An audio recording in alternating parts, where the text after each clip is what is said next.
Los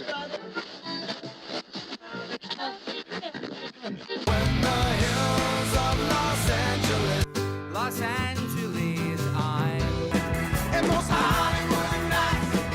She goes to California, oh, California. What you say about Los Angeles? LA got the people saying,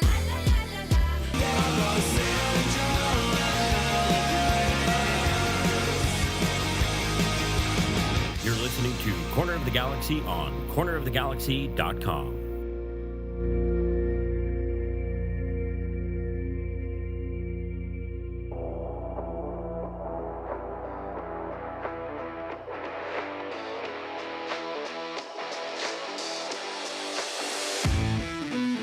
It's time for another episode of Corner of the Galaxy from the Box, the show that gets you behind the scenes of the LA Galaxy and into the minds of soccer reporters and MLS experts. Your hosts for the day are Corner of the Galaxy's Josh Guesman and LA Times soccer reporter Kevin Baxter. Let's start the show. Hello, everybody, and welcome to Corner of the Galaxy from the Box on cornerofthegalaxy.com. I'm your host, Josh Guesman, coming to you on a Monday, February 27th. There was supposed to be soccer over the weekend for the LA Galaxy. There was no soccer for the LA Galaxy. Here, I thought we wouldn't have to find things to talk about for the rest of the year, and we're in one of those situations. We're going to talk about the postponed game, go a little timeline down to how that got postponed, talk a little bit about the LA Galaxy's newest signing, Lucas Calegari, where Julian Araujo was pictured as well, look at some roster things, some benefits, some disadvantages, all that fun stuff, blah, blah, blah, blah, blah, blah. To help me do all that, we're glad to have him back. He's Mr. Kevin Baxter. Kev, how you doing, buddy? Lucas Calegari. Yeah, Caligari. I mean, that's what I'm going with. Caligari. The first time out of the box, I messed it up. Well, I mean, we did discuss how to pronounce it before Caligari. this. Caligari. That's what I would go with. Caligari. That's Okay. sort of, yeah. Is this the first weekend of a regular season the Galaxy have gone without a goal and scoreless at the same time? Is this the first? Mr. Provino in the chat room said, surprisingly, the LA Galaxy already out of first place. Haven't even played a game. You know? Yeah. No goals, no points, no goals allowed. Yeah. It's lost weekend. Shutout. They got I mean, there's a shutout there, I guess, except that they didn't play a game, so not really a shutout. I don't know. This can't be the first time in league history that the LA Galaxy didn't play on opening weekend, but it probably is the first time in history that the LA Galaxy didn't play opening weekend. You know what? It may be the first time in history, and I didn't bother to look into Me this. neither. I just thought of it forever. But right now, Portland is playing as we speak. Portland is playing the final game. They were delayed 2 days by inclement weather, but they did play. There have been no draws on this opening weekend, and there were two crowds of over 65,000. Would have been three if the Galaxy had played. And again, crowds are tickets distributed, so even the inclement weather, if only 5 people showed up, they distributed 70,000 tickets. But Charlotte drew over 65,000. So did Atlanta. That's never happened before in MLS history on the same day. I mean, in some ways, an exciting weekend. Well, everybody knows I was out of town. So it was funny on Friday, whenever this game got postponed and pushed, I got 4, 5, 6 messages were like, now Josh won't miss the season opener. A lot of people were saying the LA Galaxy were rescheduling just for me. Because they didn't want me to miss the season opener. So, but you did get a chance to watch the Apple TV coverage. There were a lot of good games. I thought the St. Louis comeback in Austin was really good. The Atlanta comeback. Seattle is back 4-0. I mean, over maybe Colorado. Not the strongest. Over Colorado. Not the strongest team in the league, but I thought they looked pretty good. Let's not. Not yet. It's not you. There will be plenty of times for Seattle is back. Whooping up on a Colorado team that didn't even start Kevin Cabral is not one of those things that you need to be worried about right now. Colorado picked to finish probably near the middle or bottom of that conference. Now, whether or not Robin Fraser can absolutely resurrect that team, as he has done many times, to bring it, this is Robin Fraser, this is Colorado. They sort of get by on the shoestring budget and the whole deal. It's just you shouldn't be sitting there going, oh well, because Seattle beat Colorado. It's like, wait, let Seattle play a real team. All right, let's put them into one of the top 5 teams, I think, in the Western Conference. This, and then tell me Seattle's back. Well, if they're as bad as you say, Colorado, then they may be the only team that will miss the playoffs this year because everybody gets to go to the playoffs. Yeah, almost. I mean, I think you get to go to the playoffs, so that's good. And that, I mean, if people haven't heard about the new playoff format, basically it's 9 teams per conference. 62% of the teams in MLS will go. Mm-hmm. Only the NBA has a more generous postseason policy. There's a play-in game for the 8th and 9th teams in each conference, but then it goes to a best of 3. It's so stupid. I can't. I don't even think we shouldn't even promote this. We shouldn't even talk about it because I'm still hoping that somebody like put out the wrong press release. It's stupid. And I know people are going to say that Taylor Twellman was on Apple 360s talking about the playoffs, and he goes, I was really sort of hesitant saying, oh, well, the single elimination games, those aren't going to be any good because, blah, blah, blah, whatever the reason. And I can understand single elimination and why there's drama immediately there. It's one game, you're done, the whole deal. I can understand that. When you go to 3 games, it doesn't do anything for me. And there's no ties. Yeah. So you're going straight to penalty kicks. That's not soccer. That's not how this works. I understand the 2-leg playoffs, and those are played everywhere. You get home and away. That's great. And everyone gets a home game, and it's decided on aggregate goals. So you just can't, sit on the ball. Why 3 games? I mean, I actually talked to somebody at MLS because my thought immediately, and a lot of people wrote this as well without checking, that this came from Apple TV, that they wanted more content. It's going to be 30. If every series goes to term, it's going to be 33 game postseason after a 34 game regular season. Doesn't make any sense. But they assured me, MLS, that this was discussed before Apple TV joined the conversation about being the rights holder, and that they had kind of locked this in. And Don Garber did talk about it before MLS Cup last year, a new playoff format. But it doesn't make sense. And the other thing is the team that finishes first in each conference, so one of them being the Supporters Shield winner, they really get no advantage because they have to play the same number of games. They don't get a bye. They don't play the play-in game, but neither does any of the team in the top 7. The only thing they get is the home field advantage. Yeah, I like Philip says. Let's just go straight baseball, best of 7. All right, best of 7 games. Hey, how about we just have 20-minute halves? We can do 20-minute halves, best of 7, and then instead of shootouts from the penalty spot, there's no goalkeeper, a wide open goal from midfield where you kick it from the center spot. I like it. But you know what? When they expand next year, it's either going to be San Diego or Las Vegas. There'll be 30 teams. Yep. And right now we know, and we've known this, that Bruce Arena complained about it when he was here, the unbalanced schedule, how you pick a Supporters Shield winner. This season, for example, the Galaxy will play LAFC, the reigning champions, 3 times. Only 6 teams in the East will play LAFC at all. So that means that you can make the argument that the Galaxy have a much tougher schedule because they're playing the best team in the league 3 times. They're also playing Philadelphia. So, and they're going to award a Supporters Shield winner based on that. When they go to 30 teams, here's my idea to set this up. When they go to 30 teams, let's go to 3 divisions instead of 2 conferences. Right. You play the 9 teams in your division home and away. That's 18 games. Mm-hmm. Okay. Then you play everyone else in the league at least once, either home or away, and you rotate year to year. That way you would get 25 of the 29 teams you would play of the other teams in the league. You'd miss 4. Right. If you expand the schedule to 38 games like the EPL, you'd play everybody. Every team would play every other team at least once. At least that's closer to being fair. How does the EPL doesn't play 38 games? Yeah, they do. No, they don't. Does the EPL play 38 games? They'll get it. I don't know. I haven't been paying attention for so long. I don't think they play 38 because games. There's 20 teams. No, there's 20 teams in the league. I think they play 34 games, Kevin. I'm telling you, it's 34 games. The EPL. Yeah, let's see.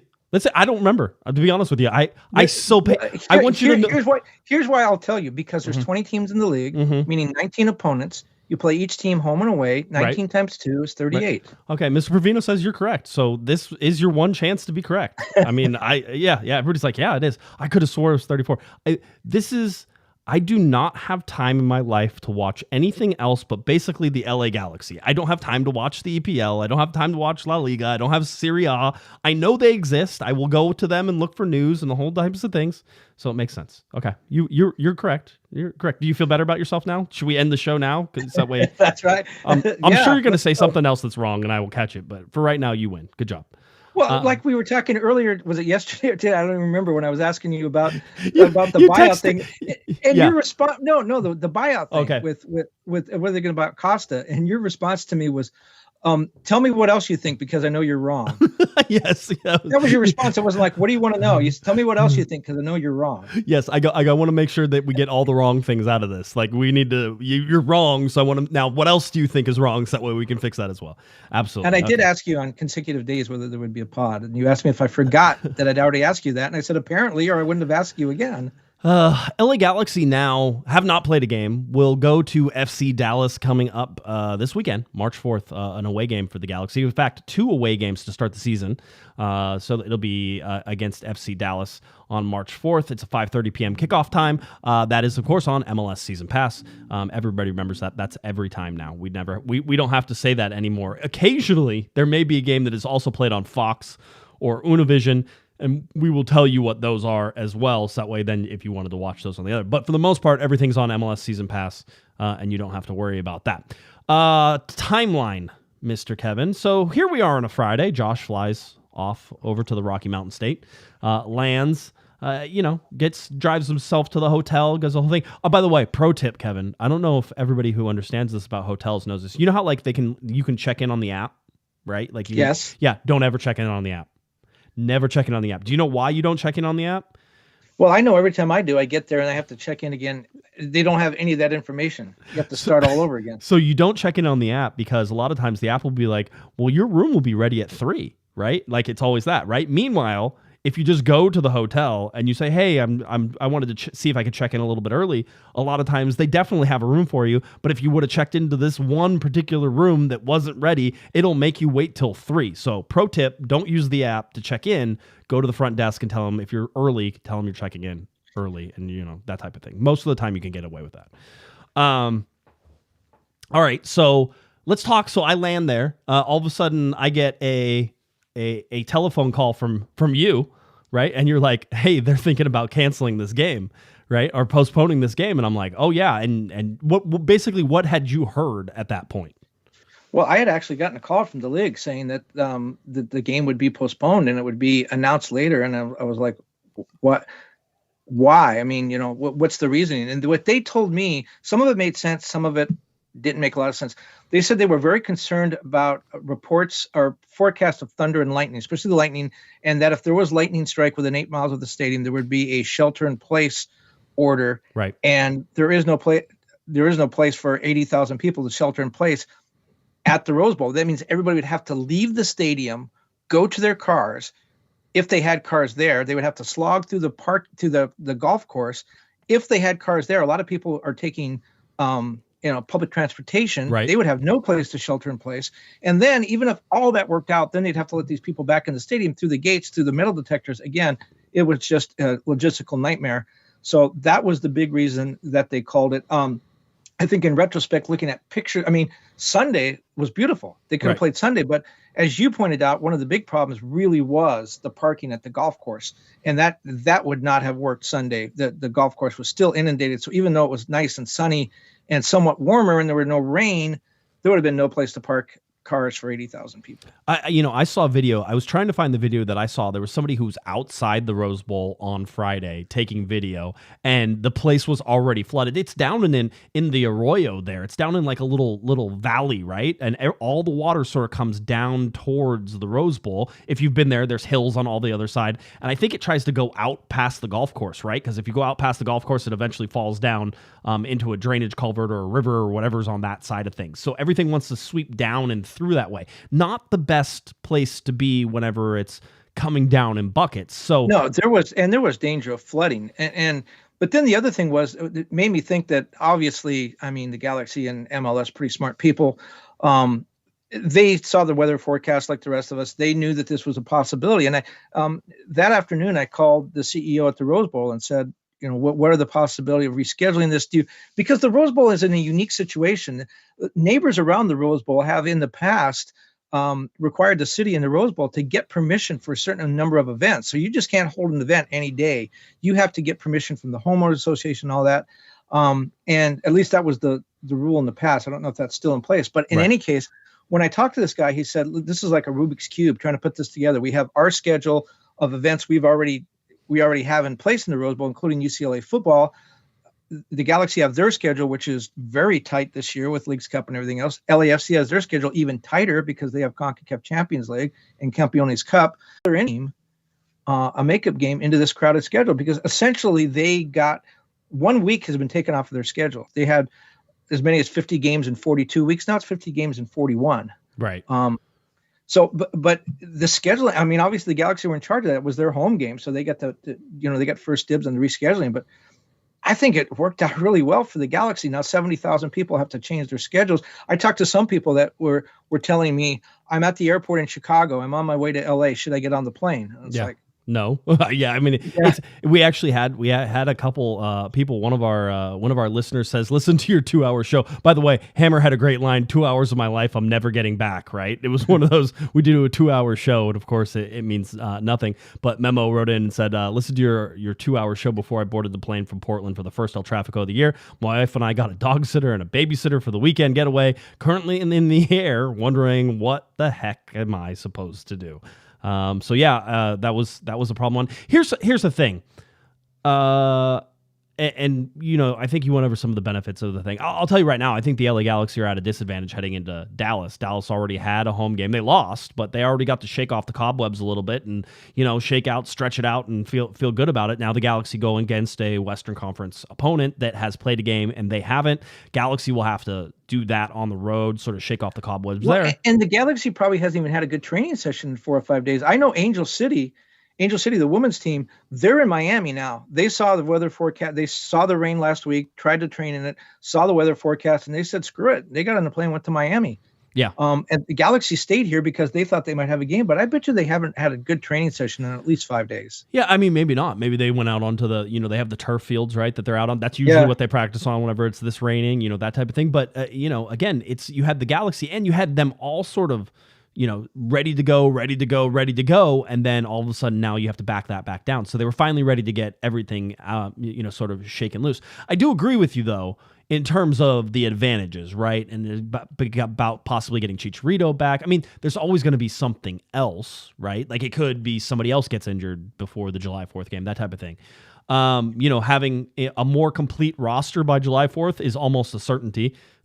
The LA Galaxy with the signing of Caligari, and we'll talk here about that just a little bit, but with the signing of Caligari, you expect that, you know, there is that he'll be able to come into the team, get acquainted with it, and then be sort of that starting right back in place of Julian Araujo. That's the expected outcome of this move, right? You're expected that the LA Galaxy get a young designated player because we're expecting that still. You're expecting that Douglas Costa's fate has been determined by then, whether or not that means he stays with the team or leaves the team. And you know, I think you and I were talking about Douglas Costa, and I was sort of like, I give it like a 20% chance of happening. There was another thing that happened too, was MLS changed the rules.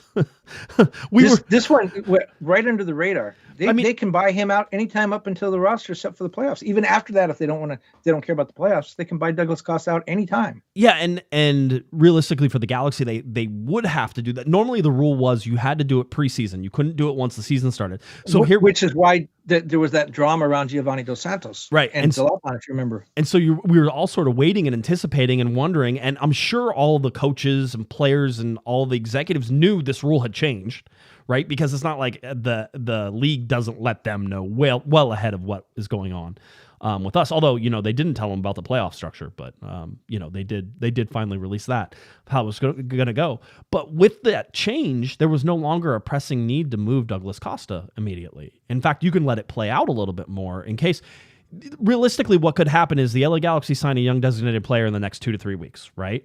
They have until April 24th before that primary transfer window closes. They could literally let things play out until April 24th, and on that 24th day, only for them, because they're the ones who don't have a summer window in order to bring somebody in. So really, you're right. They could sign Douglas Costa off at any point, but they need a replacement, or we'd expect that they would go after a replacement. And so now they can see maybe they don't need the replacement like for Douglas Costa if they go that way and decide that he's not going to be on this team anymore. They could go with something else, but use Costa as the buyout and then move on from that. So I think that's interesting. Right. If you remember, again, I haven't forgotten. I mean, the whole Gio thing, it went right up to the last minute. They had to get Gio off the roster before the roster compliant deadline, which was the day before the first game.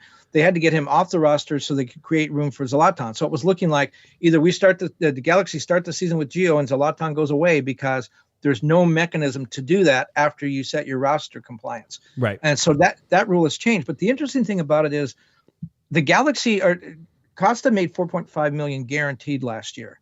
That's what so I'm assuming he'll make the same this year, around that. That's money. If the Galaxy buy him out, they have to pay $4.5 million to buy him out. If they keep him, they have to pay $4.5 million. The Galaxy really don't save any money. That's significant money that makes it worthwhile. The only thing they do is they free up that roster spot and the designated player spot. So unless Costa somehow is being a distraction, right? I think the Galaxy kind of keep him until they need that spot for whatever reason. Yeah, but the money is the same. Yeah, but there's this murkiness in there, and I don't believe that this. So what happens is that basically the contract gets turned over to the league.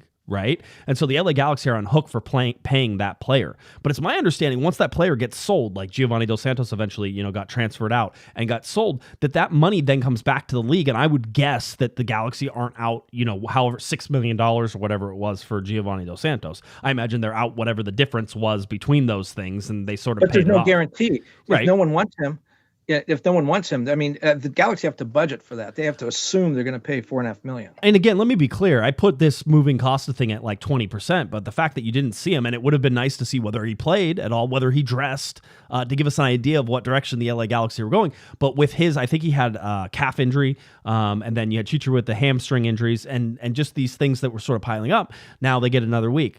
I don't know if Chicharito is going to be ready to play in Dallas. I don't think it's as important now. Realistically, the Galaxy got a big sort of burden that was on their head, and we talked about it with Greg Vanney leading all the way through the preseason. Is what do you see in this game? And he's like, well, it's kind of a dilemma. We have this really important game, but it's the first game, and first games can't really be that important because there's 33 other games behind them. But you don't want to not win, and it's against your rival, and like you go into all these things. There was all this competing for the attention of Greg Vanney, for the attention of the priorities of the team, and whether or not you had a quote-unquote complete team headed into that game. And the answer was no, you did not. And it's likely now, July 4th, that game is. But you go into FC Dallas with likely the same issues, which is you don't have a complete team. I don't think Lucas Calegari is going to show up like tomorrow and be ready to play on Saturday. Maybe he would. Can't tell you, right? But right now, we usually see that these things take a couple weeks to sort of get visas and everything else that sort of come through that. Yeah, and his transfer certificate. But I mean, yes, you're right. The games all and Greg is right. The games all count the same. But I think there is a difference between a road game in Dallas and playing LAFC at the Rose Bowl before 80,000 people that make this delay good. I mean, presumably the Galaxy will have Chicharito, they'll have Caligari. They won't be. They'll have a full team. Things, they'll be in the midseason stride. If you're going to play that game, I think you want to. And you know what? It's going to be the second El Tráfico of the year because they play the first one now in April, which is interesting. I just think I get Greg's thing. If we lose that game, it doesn't matter if we lose it or win it in February or September. But it does to the fans, and it does when there's 80,000 people there. You don't want to be embarrassed, and you don't want to go out and play without two guys who are going to be among your best players, Chicharito and Caligari, presumably. And then Costa, we still don't know what we have with him. Yeah, I was just going to say that other people are also putting the parking is already bad enough at UCLA whenever this happened. Listen, I know there's a lot of people who have conspiracy theories about this game being canceled. If you saw any of the video, and again, I'll run through it if you're on the YouTube. If you've seen any of the video, there's like zero chance that there was a place to play or a chance to play at this, and rightfully so. I think that they moved everybody or kept everybody sort of away from the stadium in this particular case. You and I were talking, and you're like, hey, if you want to put your tinfoil hat on, you think that that possibility that's maybe somebody made up the whole thunderstorms thing, and that was an issue. No, my point about that wasn't that canceling the game was a bad idea. I think my point about that was that using the thunderstorm as the reason, they didn't need to do that. Just show the video and talk about the parking lot and talk about 80,000 people sitting in the rain, and is it going to be a good game? Two of the marquee teams in the league on the first weekend of Apple TV. Is this the product you want to put out there? They had all those arguments to make. In retrospect, I didn't see any lightning near my house. I don't know that there was any in Pasadena, and so that excuse sort of faded away from me as important. All the other ones were important, but you said that there were some forecasts. Yeah, you were going to tell us all about how the unstable works. Air mass. Yeah, on the rear end. Yes, I remember. We had a nice little joke about that stays off the air. No, I mean I did see forecasts that called for thunderstorms, and here's the thing: when you had something moving that that cold and that quickly, and how windy everything was. I mean, the wind blowing was a major part of this entire thing too. That on the backside of those storms, you'll often get a lot of instability. And so lots of different weather can sort of pop up from these different things. Sometimes along the front of a storm, you can get a lot of crazy weather, while on the rear end, and especially with the pressure dropping, I think as low as it did, it was a pretty big pressure drop. I know because I got a headache and all that fun stuff, and I have a little barometer that shows me sort of where the pressure's heading, rising, staying steady, or falling. But on that back end can be very unstable. So some models predicted that there could be thunderstorms and there could be lightning, and so it is a safe bet to sort of sit there and say, it's probably not safe to have people out there. Not to mention the wind speeds and all the other things. I mean, well, here's the other thing. Put all that aside. Put Chicharito aside, Caligari, everything. Would you want to watch a game in those conditions? No. Oh God, it was cold too. No. Like, yeah, no. That was the other thing, is you weren't probably going to have the atmosphere that you quote unquote expected in this. And I think I've seen, by the way, super chat from Roger, $1 super chat. Thank you, Roger. Appreciate that. I have seen a lot of people complaining, like, if they rescheduled this game for any date, there were going to be some people who were going to have plans that were going to be ruined, right? That's what happens, is you're like, oh, we're all set to go for this season opener, and I bought the tickets because during that day, I am not doing anything, and I wanted to go, and I made sure that was a priority. And now they're like, well, it's going to be July 4th. And some people are like, well, I spend July 4th with my family. None of us, because we're always at the LA Galaxy game. I think I've been there for every single year. Although I may not be there. Funny enough, I may not be there for the Rose Bowl. You weren't there for this 4th. one. Yeah, I know. You weren't there for this one. It doesn't matter. Yeah, no, you're right. A lot of people have 4th of July plans, and, right. and that's the unfortunate part for the fans. But, I sat in games I don't know if you've ever heard of this English Premier League thing they have, and I've been to games there. How many games do they play in a season? They play 38. That's what I heard. I've been to games at Man City when it's been, down below freezing, and right. It is cold, but you're not sitting in rain and wind, and it's cold, and I wouldn't say it's comfortable, but it's bearable. I don't think this would have been bearable for the fans. And again, we have 80,000 that were supposed to come. Brendel gave us a $5 super chat, says, do we now realistically have a chance to pull off a sold-out crowd come July 4th? It's tough. It's not like you can sell extra tickets to this, right? Because you've already sold the tickets. And there's a lot of people who are going to be like, I'm not going to go through the effort of trying to sell them myself. I'm just going to eat them because I can't go. But to his point, that would be a sellout. It wasn't sold out. It was close. But those tickets have been distributed. So all the tickets that have been distributed will, unless there's some sort of buyback, right. Those are going to count. Well, okay, so Don Garber was talking after I think the first game had kicked off for the season.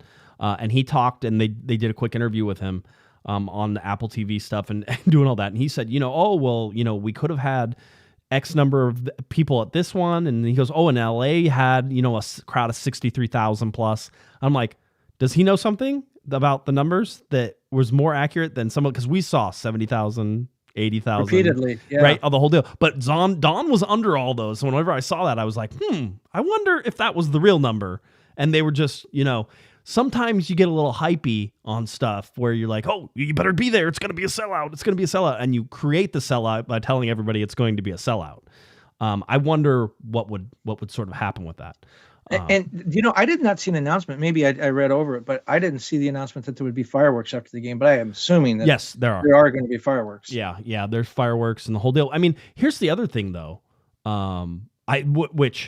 some people, and I've seen the complaints as well from Galaxy fans who are like, July 4th is a really chill atmosphere at Dignity Health Sports Park. You get to go, you have the fireworks. It's very relaxing. Like you go to a soccer game and you do it, and it's all about this experience, and it's fun, but it's easy to get to and the whole day. Now you do that, and you make it in El Trafico, then you make it at the Rose Bowl, and you make it this thing, and now that is not the relaxing day that you were going to have whenever you go. It's a completely different sort of way of looking at it. And July 4th has the connotation of more partying and different things like that. So I imagine that the energy level for this game gets ramped way up. The other thing we haven't really even talked about either is the boycott of stuff. Moving the game to July 4th certainly gives more time for the boycott to come to a settlement of some sort, if there's going to be one. I have no idea. Or at least allows for some more time to talk before that game gets played. And in a perfect world, everything happens and everybody's happy with whatever the result is, and everybody's at that game. So it does give more time, and maybe there's some perception from Apple going, we don't want this game where there's like 20,000 people who stay there whenever the wind's blowing 30, 40 miles an hour and the rain's coming down sideways and all this other stuff. We don't want that. Even though it looked like possibly it would be lightening up a little bit towards that kickoff. But I don't know what actually was anybody near Pasadena on Saturday to see what it was? It was uncomfortable. The rain had let up. The wind was still pretty bad. It was still cold. I'll give the Galaxy this, though, what you talk about. I mean, people talk about the Galaxy chasing the bottom dollar, and I'm not going to say that they're begun operating as a charity now, but two of their biggest draws of the year, maybe the two biggest, Firework Night sells out every year. Right. At Dignity Health Sports Park. It's just that's going to happen. And then the Rose Bowl game, as we had talked about, we had heard 70,000 tickets distributed. Now they took those two mega events, and combined them into one. Right. Essentially, they took away one of their main promotional events of the year by moving it from Dignity Health Sports Park to the Rose Bowl. But it is a sort of I don't know. And looking at the schedule, I couldn't find a place to put it. It does seem like the perfect solution to them from a scheduling standpoint, from an event standpoint. Seemed like a good. There was no idea. Perfect solution, so this is as good a solution as any, as far as I'm concerned. I'm certainly not going to criticize it. I think they made the right decision canceling the game, postponing the game. That Absolutely. made 100% sense. And then I think that moving it to July 4th is as good as any, sort of decision. I can understand people being upset, but when you go online and you complain that you had something to do on July 4th and now blah blah blah, guess what? Like that is, have you ever tried to get a meeting together with more than like 5 or 6 people and you're like, okay, what about Tuesday at 3? Oh, yep, Tuesday at 3 works for me. And then you get to the 5th person and the 5th person's like, oh, I can't do Tuesday at 3. It's like, okay, now back to imagine that times 80,000 people trying to figure out, are they going to call everybody and ask them, now, are you free on Tuesday this day? It's like, it's never going to happen. Here's one more drawback that we haven't mentioned yet. That will be during the CONCACAF Gold Cup. You look at the Galaxy roster right now, and maybe Efrain Alvarez might be with Mexico. Maybe Chicharito, with a new coach, might be with Mexico, so he might miss that game. But it's not like the Galaxy teams of the past, Landon Donovan or Sebastian Lletget, those guys that for sure were going to be gone. Right.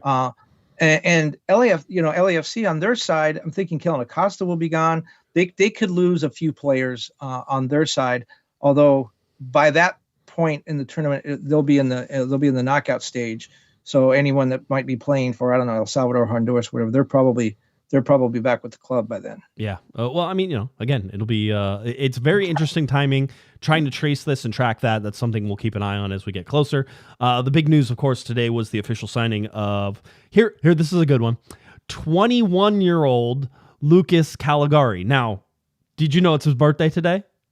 No, I did not know that. Yes, so in the copy, I think the Galaxy had 20, and then below it was 21. That's what I went. That's what I went. Yeah, then if you go to it, it's his birthday today. So happy birthday, Lucas Calegari. He's 21 today. So understandable how that would, because I was like, I used 20. We can buy him a drink. That's right. Buy him a drink. That's right. If you see him, you can buy him a drink. But 21-year-old right back. This is a guy we've talked about a whole bunch. This is not a surprise. This is, Greg Vanney talked about Tyler Boyd being the worst kept secret in all of Major League Soccer in terms of his signing. And I would say that Lucas Calegari was starting to become that second one where we talked about it. Remember after the game against Toronto, that last preseason game, I asked Greg about Lucas Calegari if he was one of those guys. And he said, he was one of the guys we've talked to and, that is on the list of guys that we had. And by then it was pretty clear that it was coming. And then you had Tom Bogert on Thursday confirm that basically that signing was done. So then you get Caligari's announcement today. We don't know when he's coming in. What we do know is 1-year loan, option to buy. This is a U22 roster slot signing. This will make the LA Galaxy's third U22 roster slot signing.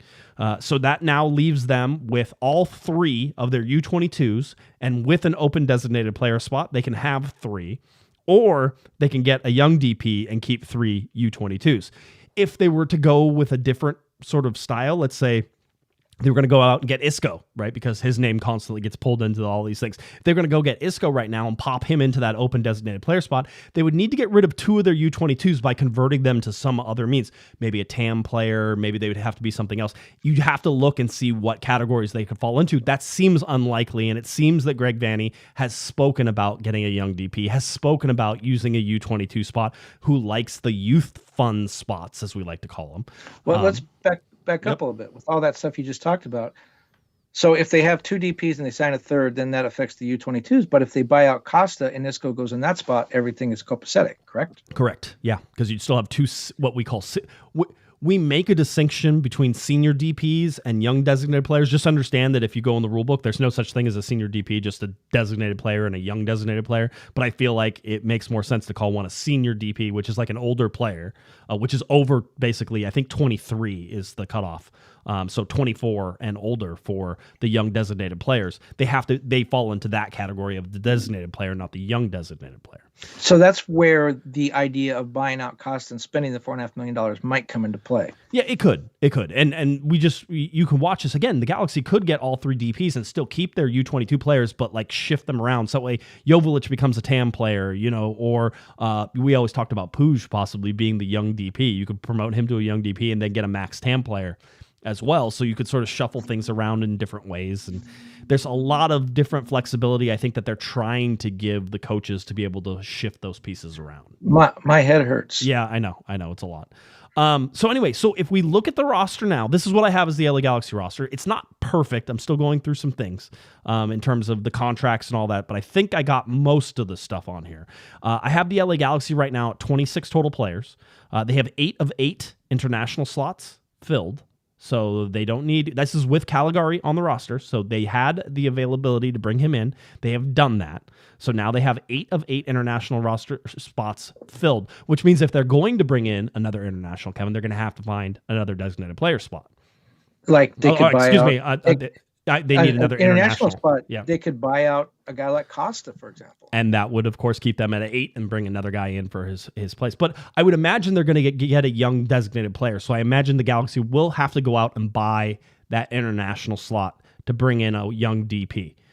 That being said, look for that next move. That's the one. If you see anything like, hey, the LA Galaxy just traded $300,000 for of general allocation money to Philadelphia for a international roster slot, then you're like, oh, okay, something's coming. Here's the part, though, that I think is a little interesting. By the way, 4 slots still to fill on the roster, so 26 of 30 players, 8 of 8 internationals, 3 of 3 on U22s, 2 of 3 on designated players. Okay, that's the basic roster configuration right now. Galaxy actually are in much better shape with Caligari coming on the roster now. That's the Julian Araujo replacement.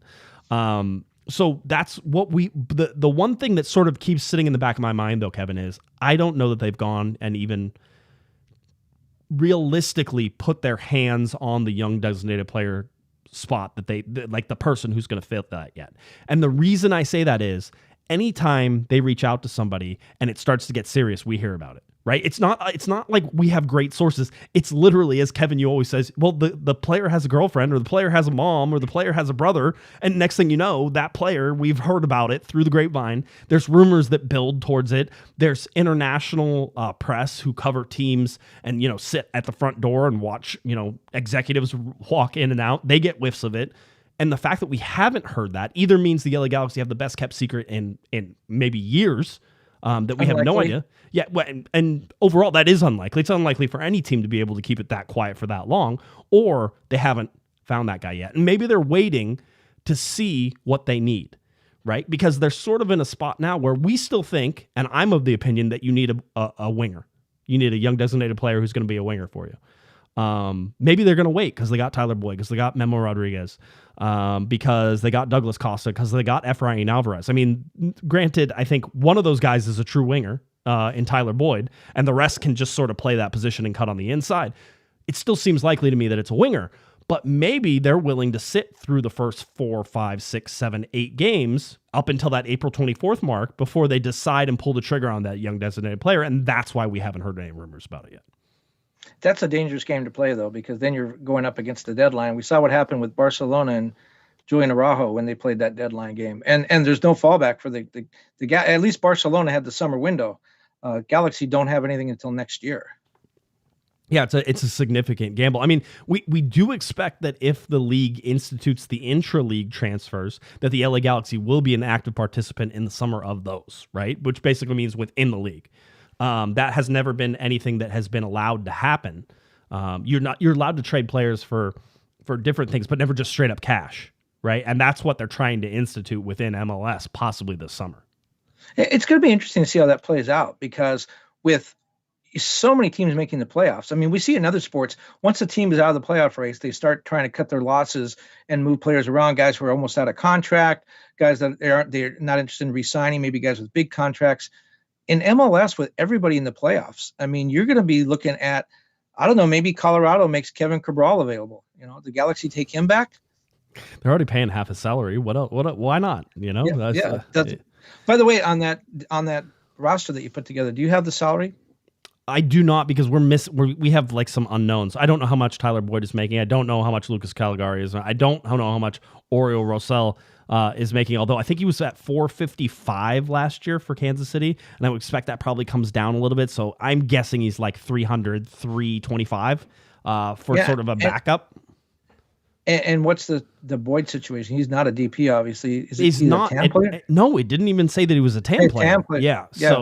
So he's under 600 or 650, 250, I think is what it is. Because remember, at the end of giving the Galaxy credit where they deserve, and we try to be fair, they spent $27 million. That was their payroll at the end of last season. Now they obviously didn't spend that because guys came in and their salaries were prorated, but that was the value of the contracts, $27 million. That's a franchise record. Yeah. For a franchise that had Beckham and Keane and Landon Donovan and all those guys on the same roster, they set a franchise record at the end of last season, $27 million. Yeah, very well. It's a lot of money. The other thing I would point out is that if you see base salaries and guaranteed salaries, those are most likely last year's salaries. So you have Chris Mavinga on $1 million. I doubt that Chris Mavinga came to the LA Galaxy for $1 million as a free agent. Does that mean that he's making $350,000? I don't think so. I would guess $5 to $5.75 to $6. And people are going to say that's too much money for somebody who may not even be a starter, but I think that was sort of the market that they were looking at, and I think Mavinga could very realistically be a starter. It's going to be a battle between Mavinga and Neal and Caceres. I mean, and I really think that between those three, you're going to, and Sega Coulibaly, right? People asking, by the way, Sega Coulibaly did get a green card, which is why he's not an international player. So yeah, it's the roster building is more complete than I think people expect, but you're still missing a big piece, that one big piece. And Greg Vanney said and has hinted at 2 to 3 to 4 more players signing. That makes sense because with 26, you need 4 to fill out a 30. And I would imagine that Greg is going to carry a full 30 because of just how many games there are. Maybe it's some of the draft picks that get picked up in that second spot. So just keep that in mind as this roster is not done. We talked about that before they were playing LAFC. It's not done. We knew it was a work in progress. It's still a work in progress, but I think now we can sit there and confidently say there's one big move left for the LA Galaxy, possibly 2 if they go buyout on Costa, right? That's about it. But the buyout on Costa, I put it like 20%. It's not a 50-50. It's not 20%, maybe even less than that. The thing with Mavinga and Memo Rodriguez is, I wrote earlier that the Galaxy, they didn't make moves for a long time. You talk about this big move coming. We've been waiting for that big move all winter. Now we're 19 weeks since their last game, and they haven't made that big move yet. That's what we've been waiting for. And I think Memo and Mavinga, to me, they were underwhelming. And you look at their salaries, and you think, well, these guys must have been really good players. You look at the number of games they started last year, about half the team's games. And I wrote that they had been released by their teams, and they hadn't been. They were free agents. But what I meant by being released by their teams, that was an unfortunate choice of words by me, is that the teams had a chance to sign them and didn't. They allowed them to leave. Now, as someone at the Galaxy pointed out, maybe the Galaxy offered a bigger contract. I don't think so. I think both players took pay cuts to come here. I don't know that. We'll find out.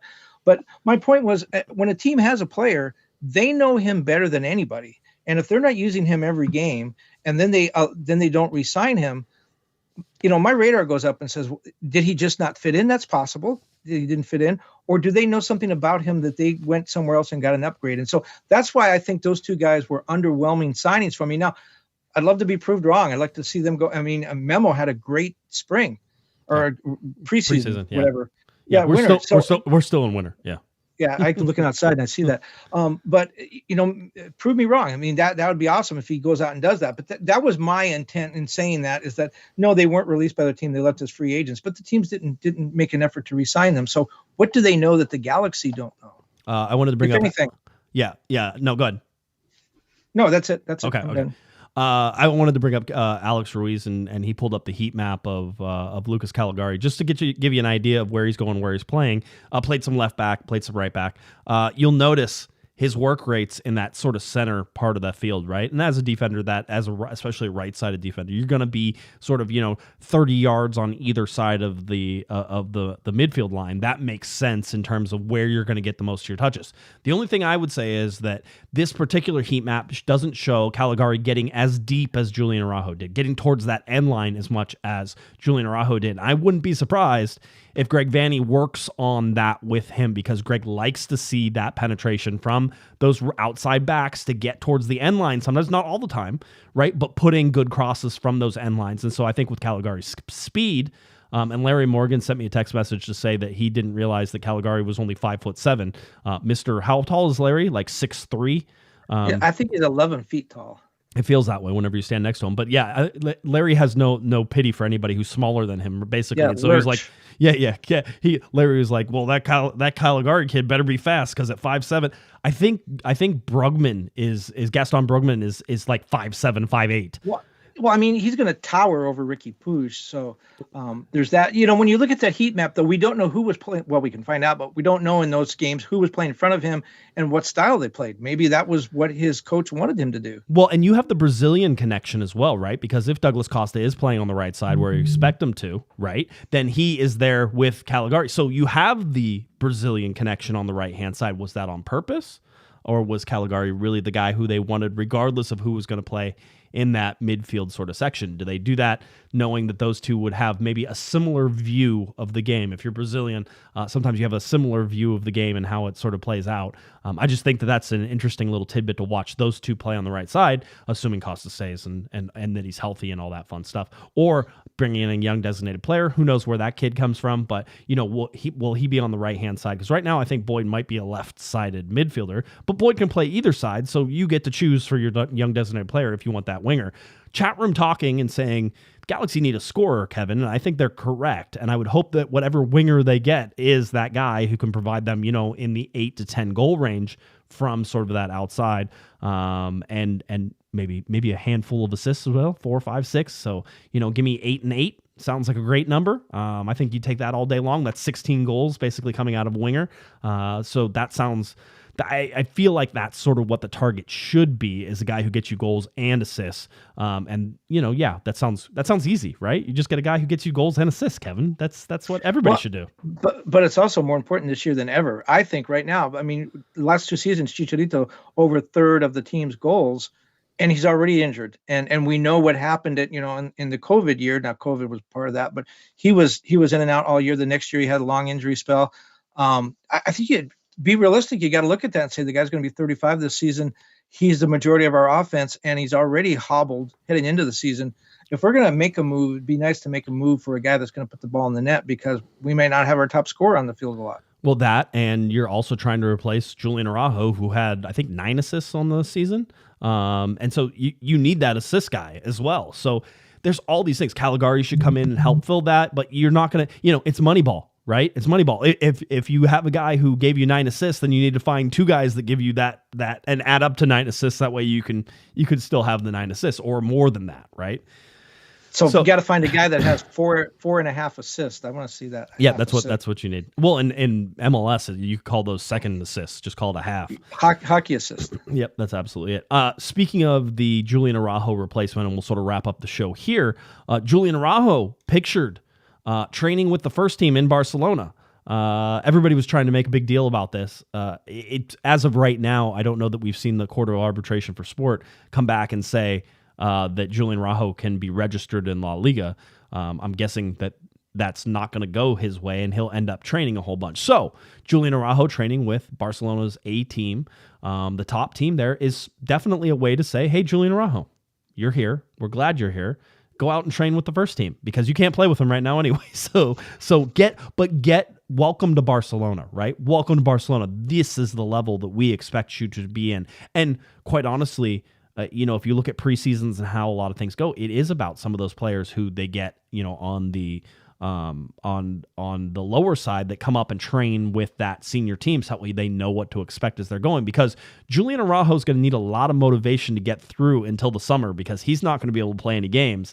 And then there's an offseason, which there'll be a little bit of offseason. Then there'll be a preseason, which he'll finally get to participate in, and then he'll get to go. This is not going to be an easy, 5-6 months or whatever it is for Julian Araujo. This is a lot of really tough time. Well, no, what I was going to say, what you talked about is he now has time to acclimate. And I know this is not going to become the wave of the future. This is not a movement. It's a quirk.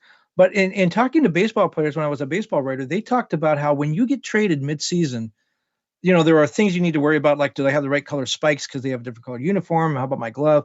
But they traded for you because they need you. So there's that pressure right away that's self-imposed. I need to produce right now because this club spent a lot of money to get me in here. In soccer, that grows a millionfold, because now Julian Araujo speaks Spanish and he's been to Barcelona before. Those things are alleviated. But if he were to go play in the first team, he's taking a huge step up in class. He's moving to a different country. He doesn't have a place to live. His family's not there. He needs to find a place to live. Maybe players don't know the language. If you're going from, say, an African country to the Premier League, which is a league that they play in England, you should look it up. How many games do they play? They play 38. Okay, just checking. And so you come in there, you need to produce right away. You're moving into a new country. You got to get your kids situated. Man, it is a real hassle. And I don't know how these guys go out there and produce immediately. But again, that's the pressure, because that's why that club paid so much to acquire them. I think it's great that Julian's going to have some time to adapt. This is too much time, but it's going to be able to sort of slow walk some of those things and find a nice place to live and all that. Again, this is not the wave of the future, but it just speaks to, a guy that makes the transfer in the summer is in so much a better position than the guy that does it in the middle of the season. He'll be ready starting the season for next season. That's for sure. But it is about getting that time. So I think that rightfully so, give him some first team training time, right? That type of thing. We did see in the preseason this year that we did have some guys, some G2 guys training up with the LA Galaxy. So, it's like, hey, you're training with them. You're in the preseason. This is what we expect from you. This is what you're aspiring to. Sometimes you let the kid dress and they get to sit on the bench, right? They're not really going to play unless there's like massive amount of injury, but you let them dress so that way they can sit on that bench and they can go, this is where I want to be. And then you're like, all right, go back down now and go play your games. Because if you want to be up here, then you need to do a lot more down there, right? There's motivational things for the whole deal. I think you're absolutely correct, and nobody's going to disagree with it, so that it's a huge step up for him. So seeing the speed right now in training, understanding what is expected of him only goes to help him. And I think that's a great sign. Well, and what you talked about, there are some teams that like to have LAFC as one. The first team is in one building and the academy and reserve team is in another building, and rarely do the two see each other. And the idea is you want to get better to go from here to there. You want to be in the big building. The Galaxy think another way. And I know that when Robbie Keane was around, for example, and Steven Gerrard, they loved having those academy kids and the G2 guys run into Robbie Keane and Steven Gerrard, and they would actually try to schedule workouts so that would happen. So a kid could go up and ask Robbie Keane a question, and Robbie was great with those kids, from what I understand. You want them to, hey, he's human just like me. I can do that. I can be that. I can ask him questions about that. And that interaction is really big. By the way, Robbie Keane flew all the way out to Los Angeles for the Rose Bowl, and then there was no game. And then he went home and apparently is now starring in a viral video. Have you seen his viral video? No. What does he do? He kicks a soccer ball like over the edge of a roof and into a basketball hoop that's probably 150 feet away, right? And it's one of those. Does he really do it? Or I don't know. I don't know. It's one of those that where the ball, definitely the arc of the ball is hidden by the roof of whoever's doing it. So it could be adjusted, right? But it looked pretty good. And his wife, Mrs. Robbie Keane, she came out and basically said, I can vouch for the authenticity. It happened, but that's one of those things you could definitely be like tongue in cheek. Oh yeah, that happened. I was there. I saw the whole thing. Yeah. Robbie, having grown up in Ireland, probably looked at the rain here and said, what's the problem? Come on, let's go play. Let's go play. Yeah, as the Rose Bowl floats down the river. So anyway, Well, that's it. That's what we have for the show tonight. There is a Thursday podcast that will get you ready for that FC Dallas game. The Hammer will be at the FC Dallas game. If you're going and traveling, he will be at the game, as at last I heard. So now I think the Galaxy just have to hope that the weather isn't crazy and it goes down to Dallas. There's one other thing that I sort of wanted to point to, though, is that in some ways the Galaxy are going to be chasing all of this stuff until September, because basically they're going to be a game behind a lot of teams until September. I don't love that, but we did see them with games in hand sort of turn it on at the end of the season and pick up some of those games in hand and jump up the standings whenever it happens. So sometimes it's okay to be looking up at where you need to go and getting there. But I would have liked it more, I think, if they stayed on pace with the rest of the league. And I'm sure there's going to be weird little quirks where they'll be even with some teams and behind other teams, and it'll come back and forth and do some things. But at least for right now, I don't love the fact that you're sitting there going, oh, well, these guys already played and they're already in first place and we haven't got a chance to yet. But this schedule is so hard to figure out this year. Let's say the Galaxy do not go deep in Leagues Cup and they get 2 weeks off at the end of August. Then they're going into that stretch with the extra game a little bit rested, where the teams that you would presume would do well in Leagues Cup, the better teams, the LAFCs, the Seattles, and Nashvilles, maybe those are the teams that the Galaxy are chasing at some point. And the Galaxy come out of that Leagues Cup rested. Those other teams come out exhausted. The Galaxy have a game in hand. It's just, it's just really hard to predict how all this is going to come out. You can make a case for both sides. I think the rescheduling, again, they didn't really have much of a choice. They didn't have a choice. The rescheduling that they did, it looks like it's going to favor the Galaxy right now. And, again, I could be proven wrong. What if 3 or 4 guys are injured by July or 6 guys are called up for the Gold Cup? Then this looks stupid, which it probably will. The only thing I disagreed with was you called the Seattle a top team again, and they just beat Colorado. So they missed the playoffs last year. Let's remember. Okay, good. Don't just gift people. Did you see ESPN's power rankings had St. Louis in 26th? And you're like, did they not just beat Austin? Did I miss that? Like, if it's a power ranking. Yeah, but did you see the second goal? Which one? I don't know that I saw the second goal. I saw the third goal that won it. A back pass right to a St. Louis player.